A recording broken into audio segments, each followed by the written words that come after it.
1956-cı ildə Sovet İttifaqı Kommunist Partiyası Mərkəzi Komitəsinin və Sovet Sosialist Respublikaları İttifaqı Nazirlər Sovetinin SSR-i Daxili İşlər Nazirliyinin işinin təkmilləşdirilməsinə yönəlmiş qərarı dərc olundu. Bu qərarın tələblərini yerinə yetirərək daxili işlər orqanları kriminal yönümlü qeyri-formal qruplaşmaların lərvi üçün kompleks tədbirlər hazırlayıb həyata keçirdilər. Bu tədbirlərin əsas vəzifəsi cinayət oğru ənənələri kultunu darmadağın etməkdən ibarət idi. Bu məqsədlə xüsusi bir düşərgə yaradıldı və digər azadlıqdan məhrum etmə yerlərindən qanuni oğrular, onlarla fərdi iş aparılmaq üçün bura köçürüldü. Orada həmçinin qanuni oğrulardan ibarət kiçik bir aktiv qrup yaradılmışdı ki, onlar bütün rezidivistlərə cinayət fəaliyyətindən imtina etməyin zəruriliyi barədə müraciətlər hazırlayıb göndərirdilər. Bu işin nə qədər çətin olduğunu sübut edən fakt budur ki, eksperimental qrupdakı 300 qanuni oğrudan yalnız bir neçə nəfər oğru aləmindən imtina etməyə razılaşdı. O dövrün rəsmi məruzəsində belə yazılmışdı. Görünür hər şey qaydasındadır. Kriminal yönümlü qeyri-formal qruplaşmaların lərvi üçün tədbirlər kompleksi həyata keçirilirdi. Əlbəttə ki, cəmiyyətin xeyrinə. Fərdi iş ifadəsi də olduqca zərərsiz görünür. Bəs əslində hər şey necə baş verirdi? Dərhal qeyd edək ki, bizim məqsədimiz oğru ənənələrini təbliğ etmək deyil. Biz sadəcə faktları və rəqəmləri qeyd edirik. Daxili İşlər Nazirliyinin o zamanki əməkdaşlarına hörmətlə yanaşaraq qeyd etmək lazımdır ki, ideyalı rezidivistlərlə mübarizədə görülən tədbirlər repressiv məqsədlər daşıyırdı. Bunu bəyənməsək də anlamaq olar. Çünki digər həbs yerlərindən gətirilən qanuni oğruları neyləsə qorxutmaq qeyri-mümkün idi. Burada belə bir ifadə yerinə düşür. Məni həbsxana ilə qorxuda bilməzsən. Mən artıq orada olmuşam.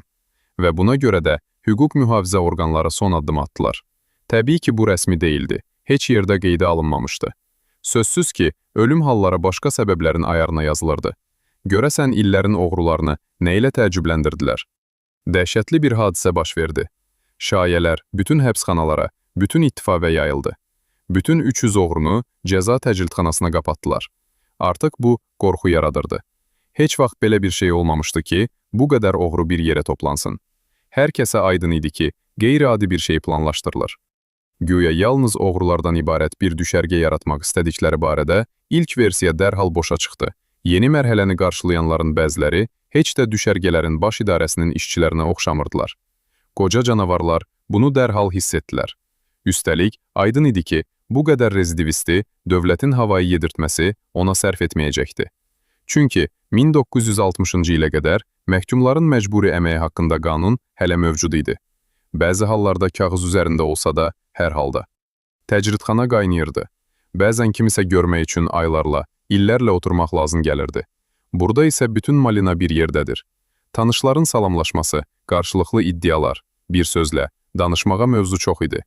Lakin cinayət aləminin bütün generallarını hər şeydən çox eyni sual düşündürürdü. Bizi niyə bura yığıblar? Və budur, kameranın qapısı açıldı, birini bayıra çıxardılar. Dəhlizin hər iki tərəfində ölüm sükutu çöktü. Bütün kameralarda qulaq asmağa və baş verənləri anlamağa çalışırdılar. Dəhlizin əvvəlindən sonuna qədər olan yol birinci adam üçün ən asanı idi. O belə şeylərə öyrəşmişdi. Qanuni oğru adını qorumaq üçün hansı cəhənnəm əzablarından keçməmişdi ki? Hətta bu müəmmalı Krasfordda ilk cıdır açan olduğu üçün qürur hissi də keçirirdi.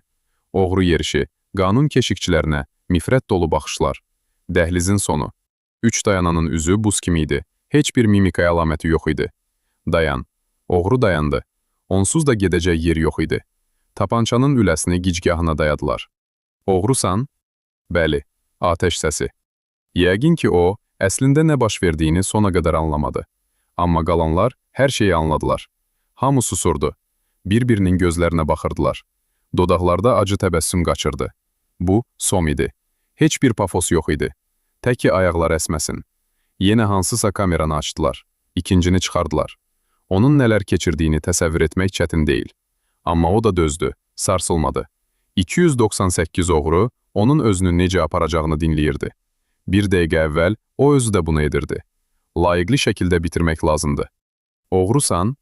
Bəli, oğruyam. Atəş səsi. Cəmi 8 rezidivisti güllələdilər. Hansı ki onları cinayət məcəlləsinə görə onsuz da ən ağır cəza gözləyirdi. Məhkəməni gözləmədən.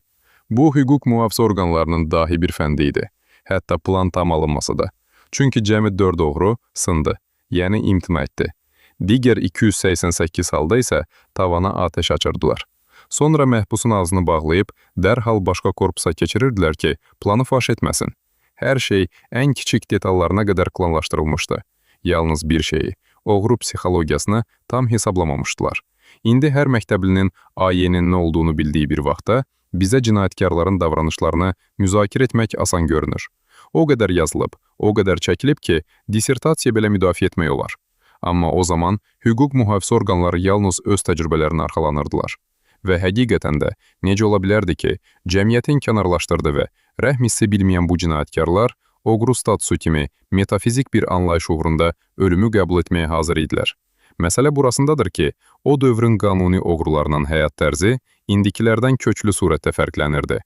Bugün qanuni oğru dedikdə göz önünə bahalı maşınlar və lüks həyat gəlir. Amma 50-ci illərdə hər oğru bunu özünə rəva görə bilməzdi. O zamanın oğrusu ya qaçqınlıqdaydı, ya da barmaqlıqlar arxasında yaşayırdı. Onların malik olduqları yeganə şey statusları idi və ondan ayrılmaq onlar üçün mənəvi ölüm deməkdir. Buna hər bir insana xas olan qüruru da əlavə etsək, onların niyə ölümdən qorxmadıqları aydın olar. Tarix bir qrup insanın həyat və ölüm arasında şərəfini seçdiyi bir çox faktı xatırlayır. Amma burada söhbət nə vətənə, nə də ailəyə and içməmiş bir qrup insandan gedir.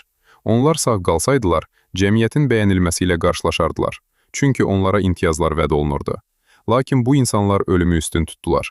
Onlar sadəcə öz yaratdıqları kodeksi dəyişməli və yaşamağa davam etməli idilər.